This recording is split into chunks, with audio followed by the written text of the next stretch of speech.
केशव के गुपित तिजोरी से उस रहस्यमयी पुस्तक का गायब हो जाना चिंताजनक बात थी। उस गायब हुए पुस्तक का मिलना केशव के लिए बेहद जरूरी था। ऐसे में उस पुस्तक को ढूंढने के लिए केशव ने कुछ दिन पहले घटी घटनाओं की कड़ियां जोड़ी। कुछ दिन पहले की ही बात थी। शाम के लगभग 5-5:30 बजे होंगे। केशव अपने घर में ही एक आराम कुर्सी पर अपने हॉल में बैठा था। सूरज डूबने वाला था। सुनहरी गुलाबी रोशनी आसमान में फैल रही थी। अपने पास ही रखे एक तिपाई पर अपने शाम की चाय का प्याला केशव ने रखा था। उस गर्म प्याले से भाप उठती जा रही थी। केशव ने अपनी आंखों पे उसका नमरी चश्मा लगाया हुआ था और हाथ में शिव नामक पुस्तक था। केशव वो पुस्तक पढ़ने में मगन था। इतने में मुख्य दरवाजा खुला। खुलते दरवाजे की आवाज के साथ केशव का ध्यान दरवाजे की तरफ गया। खुलते हुए दरवाजे से शाम की गुलाबी रोशनी केशव के पैरों के पास पहुंची। केशव ने अपना सर उठाया और दरवाजे पर देखने की कोशिश की। सूरज की रोशनी आंखों को चुभती जा रही थी, इसलिए केशव ने अपना एक हाथ आंखों के सामने आड़ा रखा। दरवाजे से अंदर कोई तो चल के केशव की तरफ आ रहा था। उसने अपनी पुस्तक बंद की और अपनी तरफ आने वाले आदमी को पहचानने की कोशिश करने लगा। उस आदमी के पीछे एक तेज रोशनी थी, जिस कारण केशव सिर्फ उसका साया ही देख सका। कुछ पल बाद वह आदमी केशव के ठीक समीप आ खड़ा हुआ। उसके चेहरे पर अब रोशनी आ गिरी। केशव ने ध्यान से देखा। उस आदमी के इर्द गिर्द एक तेजस्वी शक्ति का घेराव था, जो उसे ऊर्जा प्रदान करके उसे तेजस्वी बना रहा था। उसके बाल और दाढ़ी बढ़ी हुई थी। भुजाएं, गले और कलाइयों पर रुद्राक्ष का पहनावा था। गले में जनेऊ धारण किया हुआ था। पैरों में काली धोती लपटी हुई थी और उसकी आंखों में तेज था। वो कोई और नहीं था, अविनाशी था, केशव की एकमात्र संतान, जो 3 साल पहले घर से दूर होकर लौटा था। उसके चेहरे पर पड़ी रोशनी से उसे साफ पहचाना जा सकता था, पर केशव अब भी उसे पहचानने से थोड़ा हिचकिचा रहा था। उसके चेहरे की चमक और उसके इर्द गिर्द जमी अजीब सकारात्मक ऊर्जा का घेरा केशव को किसी ऋषि मुनि का दर्शन करवा रहा था। आखिर में केशव ने उसे पहचान ही लिया और उसे पुकारने ही वाला था, तभी अविनाश बोल पड़ा। पिताश्री। केशव ने अविनाश को साफ पहचान ही लिया था, फिर भी विश्वास पक्का करने के लिए केशव ने पूछा, क्या तुम ही हो अविनाश? हाँ पिताश्री, मैं ही हूँ। केशव के सवाल का जवाब देते हुए आराम कुर्सी पर बैठे केशव के पास अविनाश गया और अपने घुटनों पर बैठकर केशव का हाथ पकड़ा। कैसे हो आप? मैं ठीक हूँ, तुम बताओ तुम कैसे हो? काफी बदल गए हो। भावुक होकर केशव ने अविनाश से बात करना शुरू किया। अविनाश भी केशव का हाथ छोड़कर खड़ा हुआ। हाँ पिताश्री, बदलाव तो प्रकृति का नियम है और ये सत्य है और मैंने सत्य को अपनाया है। इतने में केशव भी कुर्सी से उठे और अपने दोनों हाथ पीछे पकड़कर खिड़की की तरफ चले। खिड़की से बाहर देखते हुए अविनाश से कहा, हाँ बदलाव कुछ ज्यादा ही हुआ है। तुम्हें अपनी दुनिया मानने वाले तेरे पिताजी भी तुम्हें पहचान नहीं पाए। केशव की आंखें नम हुई और आवाज भी थरथराने लगी। भावुक हुए केशव के दिल से आवाज निकली, 3 साल हो गए, मैं अकेला ही था, मगर हर पल तेरी चिंता सता रही थी। कैसे हो, कहाँ पे हो, क्या कर रहे हो, कुछ पता नहीं था। कहाँ थे तुम? जवाब में अविनाश ने कहा, वो समय की जरूरत थी। जीने के लिए समाज से नाता तोड़कर शिव से नाता जोड़ना जरूरी था। इसीलिए समाज से दूर महेंद्रगिरी पर्वत पर शिव के मंदिर में निवास बनाया था। केशव ने एक बार अविनाश के आंखों में देखा और अपनी भावनाओं पे काबू पाते हुए अपना दिल मजबूत करके अविनाश से पूछा, तो जाहिर है अपने घर वापस लौटने का कोई तो कारण होगा। बताओ ऐसा कौन सा प्रश्न है जिसका उत्तर शिव के छत तले नहीं मिला? हाथ आए मौके पे अविनाश ने सीना चौड़ा करते हुए कहा, पिताश्री मैंने कर दिखाया। मैं आपके खोज को उन्नति के मुकाम पर लेके गया हूँ। जो कल तक हम पर उंगलियां उठाते थे उनके मुंह पर ये थप्पड़ है। केशव ने अविनाश को जरा हैरत भरी नजरों से देखा। उनके हाव भाव कुछ बदल गए, फिर भी उन्होंने अविनाश के आगे के शब्द सुने। मैंने दिमागी शक्ति के अधिक व्यापक उपयोग करने के मार्ग को ढूंढ लिया है और योग के माध्यम से खास शक्ति भी प्राप्त की है। अब हम आप पर उंगलियां उठाकर आपको निलंबित करने वाले ईश्वरों को और परेशान करने वाले समाज को बता सकते हैं, चाहे तो उन्हें शर्मिंदा भी कर सकते हैं। अविनाश के मुख से समाज के प्रति कटु बोल सुनते ही केशव ने अपनी आवाज बढ़ाई। बस, मेरी खोज मानवीय भलाई के लिए थी, उनके विकास के प्रति थी, किंतु जो तुम कर रहे हो उससे साफ लग रहा है कि जो हुआ है वो विनाश की ओर ले जाने वाला है। इसका मतलब मैं नाकाम रहा। अविनाश ने भी केशव की ओर देखा और ईश्वर और समाज के प्रति मन में पनपने वाला गुस्सा अपने आवाज में जाहिर किया। नहीं पिताश्री, ये इसरो, ये समाज उसी के लायक है। जो बर्ताव उन्होंने हमारे साथ किया उनके साथ भी वैसा ही होना चाहिए। पिताश्री, आप भूल सकते हैं मगर मैं नहीं। केशव ने अविनाश के सामने हार मानी। बातचीत को बेवजह बढ़ाने से अच्छा उसे बीच में ही छोड़ दिया जाए, यही उन्होंने सही समझा और उदासी भरी आवाज से अविनाश को उत्तर दिया। ठीक है, अब तुम बड़े हो चुके हो, उचित अनुचित का अंतर खुद जानने में समर्थ हो, ऊपर से अधिक शक्ति भी प्राप्त कर ली है। तुम्हें जो अच्छा लगे कर लो। अविनाश ने केशव के टूटे स्वर पहचाने। बात और ना बिगड़े इससे पहले अविनाश ने अपने घर लौटने का मूल कारण बताना सही समझा और आगे की बात की। पिताजी, मैंने कुंडलिनी शक्ति के पहले 5 चक्र जागृत कर लिए हैं और मेरे अद्भुत शक्ति का कारण भी वही है। आपसे ही सीखे योग ज्ञान की गहराई में जाते ही मुझे ये इनाम मिला था। फिर भी मैं मेरे लाख कोशिशों के बाद भी आगे नहीं बढ़ पाया। मैंने बाकी 2 चक्रों को जागृत करने की कई बार कोशिशें की, पर हर बार नाकाम ही रहा। मैं बस मेरी नाकामी का कारण जानना चाहता हूँ। ओह, तो वापस घर लौटने का मूल कारण ये था? केशव ने अविनाश को विडंबना से पूछा और अपने दोनों हाथ जोड़कर कठोरता से कहा, मुझे माफ कर दो।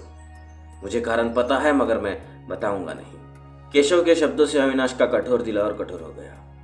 अपने पिता ने कारण बताने से मना क्यों किया, इस बात का विचार उसे और ज्यादा सताने लगा। अविनाश ने पिता को मनाने के लिए पूरी कोशिश की। अपने पिता है इस वजह से किसी शक्ति का भी उपयोग नहीं किया, मगर केशव अपने फैसले पर अटल रहे। केशव की अटलता के सामने अविनाश हार गया। फिर भी अविनाश ने अपने पिता के उसके प्रति कटु बर्ताव का कारण जानने की इच्छा जताई। तब केशव ने भयानक उत्तर देते हुए कहा, 7 चक्रों के जागृतिकरण का रास्ता विनाश की ओर ले जाता है और मैं विनाश नहीं चाहता हूं। केशव का उत्तर सुन के भी अविनाश संतुष्ट नहीं हुआ था और उसकी आतुरता उसके जड़ तक जाने के लिए बेसब्र करती जा रही थी और शायद इसीलिए अविनाश केशव पर दबाव बनाते जा रहा था। अविनाश की बेकरारी उसे इतना बेचैन करती जा रही थी कि जिससे उसे ज्ञान मिला था, जिन्होंने इस रास्ते पर उसे चलना सिखाया था, आज उन्हीं के शब्द उसे असत्य लगने लगे थे और शायद इसीलिए अविनाश ने केशव से संदेह से बात करते हुए प्रश्न पूछा, पर आपको कैसे पता चला? अविनाश के भीतर अस्थिरता पनप रही थी। वही अस्थिरता अपनी इच्छा पूर्ति न होने के कारण अविनाश को उसी के पिता से अधिक दूर ले जा रही थी और यह उनके बीच चलने वाली चर्चा में साफ दिखाई दे रहा था। अविनाश का प्रश्न सुनते ही केशव ने अपने होठों पर विडंबना भरी हंसी लाई और कहा, तुम मुझसे पूछ रहे हो? आज जितना तुम बेताब हो, कई वर्षों पूर्व मैं भी अपनी खोज के प्रति तुमसे ज्यादा बेताब था। मेरे उस पागलपन के चलते मैंने अपनी नौकरी, मेरी पत्नी, मेरा नाम, सब कुछ गवा दिया और आज मेरी अपनी संतान भी गंवाने जा रहा हूँ। ऐसे रास्तों पे बस विनाश ही है। अपने पिता पर संदेह करना कहीं तो अविनाश के मन में खटका, मगर अविनाश पर उसकी अस्थिरता कहीं हद तक भारी थी। अस्थिरता ने अविनाश को पूरी तरह से विवश किया था। विवशता शक्तिमान मानव की कमजोरी होती है और वही कमजोरी बन के अविनाश के बातों में भी झलकने लगी। केशव की तरफ पीट करके अविनाश ने मन में दबी बात होठों पे लाई, मैं आगे क्यों नहीं बढ़ पा रहा हूँ? अगर इस प्रश्न का उत्तर ना मिले तो शायद आप अपनी संतान को खो देंगे। मैंने कुंडलिनी के प्रथम 5 चक्र जागृत करके असीमित शक्ति तो पा ली है, मगर ना ही वो शक्ति मेरे काबू में है, ना ही जागृत कुंडलिनी के चक्र, जिसके कारण मेरे भीतर भी असंतुलन बन रहा है जो शायद मुझे विनाश की ओर ले जाएगा। मैं जानता हूँ मगर मजबूर हूँ, चाहे आप इसे मेरी लालसा समझे या फिर मेरा क्रोध। आप चाहे जो कहे, मगर मुझे खुद पर काबू पाने के लिए यह बेहद जरूरी है। मैं इतना तो जान ही गया हूँ कि पहले 5 जागृत कुंडलिनी चक्रों को संतुलित करने के लिए बाकी 2 चक्रों को जागृत करना ही एकमात्र मार्ग है और अगर ये इतिहास बनाने का मार्ग विनाश से भी गुजर के जाता है तो भी मैं पीछे नहीं हटूंगा, चाहे आप मार्ग बताए या ना बताए। अविनाश के अटूट हट और जिज्ञासा के सामने केशव के सारे तर्क विचार असफल रहे और अविनाश ने भी अपने पिता से आज्ञा लेते हुए कहा, मैं जानता नहीं कैसे, मगर आपने दिखाया हुआ रास्ता मेरी सदा सहायता करेगा। इतना कहकर अविनाश ने वापस जाने के लिए अपने कदम दरवाजे की तरफ बढ़ाए। अविनाश की बातें सुनकर केशव के चेहरे के रंग उड़ गए। उसके मन में भय उतर आया। केशव मन में आने वाले विचारों से जूझ ही रहा था, तभी अविनाश ने अपने कदम रोके और केशव के लिए एक चिंताजनक बात कही, पिताजी, मैं जानता हूँ वो मार्ग इसी घर के एक छिपाई गई तिजोरी से होके जाता है। केशव जरा हैरान हो गया। केशव जान पाया था कि अविनाश के लिए अब नामुमकिन सा कुछ भी नहीं है। उसकी शक्ति और काबिलियत से केशव परिचित हो चुके थे। केशव ने अपना चश्मा उतारा और चिंता से चश्मा पोंछने ही लगा था, इतने में अविनाश पलटा और एकदम से केशव की आंखों में देखने लगा। कुछ ही पलों में केशव मूर्छित होकर जमीन पर गिरा।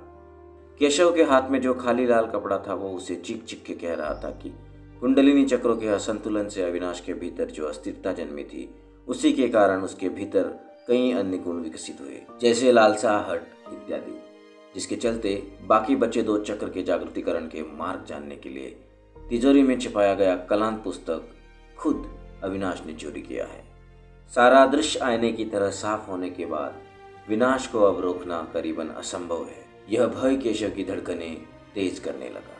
एक तरफ भय था तो दूसरी तरफ केशव को उसके खोज के दौरान किए गए पागलपन पे पछतावा भी हो रहा था। वो लालच था या जरूरत, कोई फर्क नहीं पड़ता। सत्य तो यही था कि अंत का आरंभ हो चुका था और जरिया अविनाश था। कहीं ना कहीं कुछ हद तक अंत के आरंभ के जिम्मेदार खुद केशव भी थे। सालों पहले केशव ने मानवीय दिमाग के शक्ति विस्तरण खोज की शुरुआत की थी और अविनाश के जन्म के पश्चात उससे जुड़ा ज्ञान अविनाश को प्रदान किया था।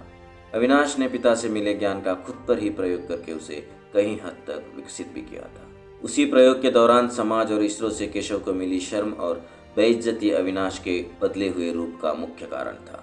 जन्म से अविनाश का भी जीवन कुछ शापित सा ही था, जिस कारण समाज से अविनाश को भी घृणा ही मिली थी। आगे चलकर उसी घृणा ने अविनाश को उकसाया और होने वाले विनाश का कारण बनाया।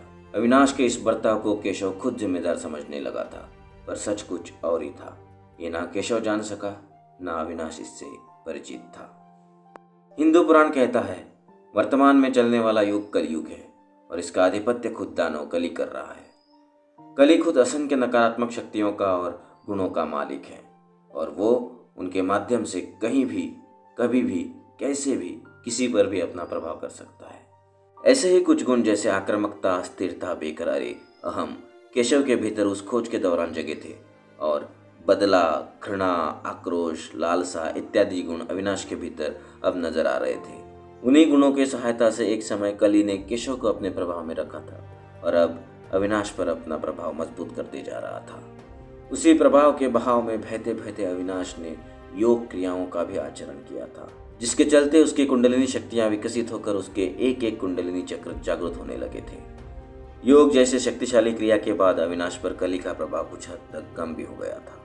सकारात्मक शक्तियां अविनाश में संचालित होने लगी थी। एक एक करके मूलाधार, स्वादिष्ठान, मणिपुर, अनाहत और विशुद्धाख्या, ये प्रथम 5 कुंडलिनी चक्र अविनाश ने जागृत किए थे। ये 5 चक्र पृथ्वी, हवा, पानी, आग, आकाश, इन 5 तत्वों से भी जुड़े हैं और इन्हीं 5 तत्वों से मानवीय शरीर भी बना है। यही 5 तत्व मानवों के गुणों का भी स्रोत है। ये सभी कड़ियां आपस में जुड़ी हुई है। जब तक योग और मनस्थिति में संतुलन रहेगा तब तक सब कुशल मंगल होगा, और जैसे ही जरा सा संतुलन बिगड़ेगा, किसी ना किसी गुण को सहारा बनाकर कली यानी बुराई हावी हो जाएगी और आपस में जुड़ी कड़ियां बिखरने लगेगी। और ऐसा ही कुछ अविनाश के साथ भी हुआ था। 5वें चक्र को जागृत करने के बाद अविनाश ने 6ठे चक्र के जागरण की क्रिया शुरू की थी। लाख कोशिशों के बाद भी अविनाश असफल रहा था। कहते हैं कुछ भी जरूरत से अधिक हो तो हानिकारक होता है। इससे अविनाश भी कहाँ बच पाया था। अविनाश ने चक्र जागरण से असीमित शक्तियां तो प्राप्त की थी, मगर 6ठे चक्र जागृतिकरण की क्रिया असफल होती जा रही थी और वह क्रिया उन्हीं 5 जागृत चक्रों में अधिक शक्ति संचालित करते जा रही थी। जब चक्रों की सहन शक्ति की सीमा पार हो गई तब उसका असर चक्रों से जुड़े कड़ियों पर हुआ, जिसके चलते अविनाश के भीतर कुछ नकारात्मक गुणों को पुनः विकसित होने में पानी मिला। गुस्सा, लालसा, अस्थिरता, अहम जैसे गुण विकसित हुए, जिसके सहारे से फिर एक बार कली ने अविनाश पर अपना काबू किया और अविनाश को उसके पिता के सामने एक चुनौती के रूप में लाकर खड़ा किया। क्या अविनाश पर हावी हुआ कली दुनिया का विनाश कर पाएगा या केशव उसे रोक पाएगा? जानते हैं कलांत, end of an era, the end begins के अगले एपिसोड में।